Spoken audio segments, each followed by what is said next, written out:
Good evening बच्चों। देखो बच्चों, आज की अपनी जो क्लास है इसमें चर्चा करेंगे अपने पॉलिटिकल साइंस की जो फर्स्ट बुक है समकालीन विश्व में राजनीति। इस बुक का अपने जो 8वां चैप्टर है पर्यावरण और प्राकृतिक संसाधन, इस चैप्टर के अपने नोट्स की चर्चा आज की इस क्लास में करेंगे। कहने का मतलब ये है कि आपको ये चैप्टर मैं पढ़ा चुका हूँ, अच्छी तरह से आपको समझा चुका हूँ। अब यहाँ पर इस क्लास में आपको इस चैप्टर के संपूर्ण नोट्स जो है वो एक साथ एक ही वीडियो में मैं आपको यहाँ उपलब्ध करा रहा हूँ, और सभी नोट्स जो है वो मेरे स्वयं के द्वारा बच्चों को लिखाए गए हैं, इसलिए यहाँ पर मैं आपको सभी नोट्स उपलब्ध करा रहा हूँ।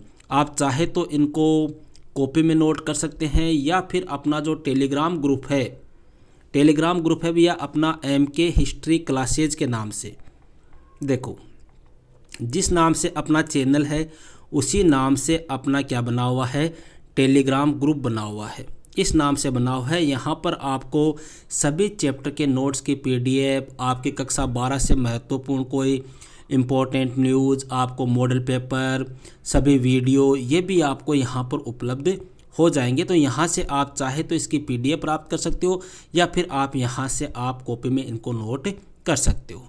तो स्टार्ट करते हैं। देखो सबसे पहले है अपने पर्यावरण। यहाँ पर पर्यावरण क्या होता है उसके बारे में मैंने बताया। देखो आप यहाँ से वीडियो को रोक के नोट्स बना सकते हो आप, ठीक है। फिर इसके बाद में है प्राकृतिक संसाधन। फिर आपके जो मेन टॉपिक है यहाँ पे वो है पृथ्वी शिखर सम्मेलन, जिसको अर्थ समिट कहते हैं, ठीक है।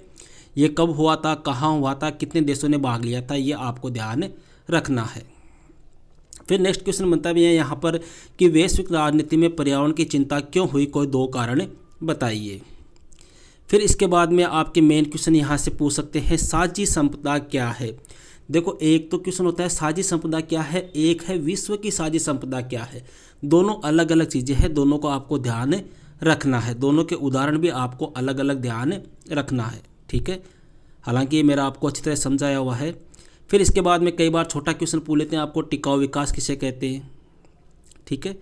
इसके बाद में ये कुछ मेन पॉइंट है, जैसे इसको आपको ध्यान रखना है। विश्व का पहला बांध विरोधी आंदोलन ऑस्ट्रेलिया में हुआ था, कौन सी नदी पर, फ्रैंकलिन नदी पर, ठीक है। इसके बाद ब्यूनस आयर्स सम्मेलन है, ये कब और कहाँ हुआ, ये आपको ध्यान रखना है। सबसे मेन जो आपके सम्मेलन आता है वो है ये क्योटो प्रोटोकॉल सम्मेलन, जो 1997 में जापान के क्योटो शहर में हुआ था, ठीक है। इस प्रकार से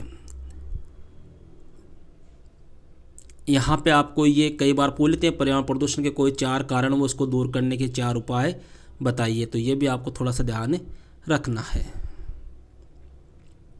इस प्रकार से भैया ये आपका 8वां चैप्टर है, ये इसके पूरे नोट्स में आपको यहाँ पर उपलब्ध करा रहा हूँ। ये क्वेश्चन थोड़ा सा आपको ध्यान रखना है, मैंने नोट्स के रूप में इसको क्वेश्चन के रूप में बच्चों को लिखाया है, क्योंकि कई बार ये क्वेश्चन आ चुका है कि ओजोन परत में छेद होने से पारिस्थितिक तंत्र पर क्या प्रभाव पड़ेगा, ठीक है। एक ये UNFCCC, इसका पूरा नाम भी आपको ध्यान रखना है। ओके भैया, तो मिलते हैं नेक्स्ट वीडियो में एक नेक्स्ट टॉपिक के साथ। That's all.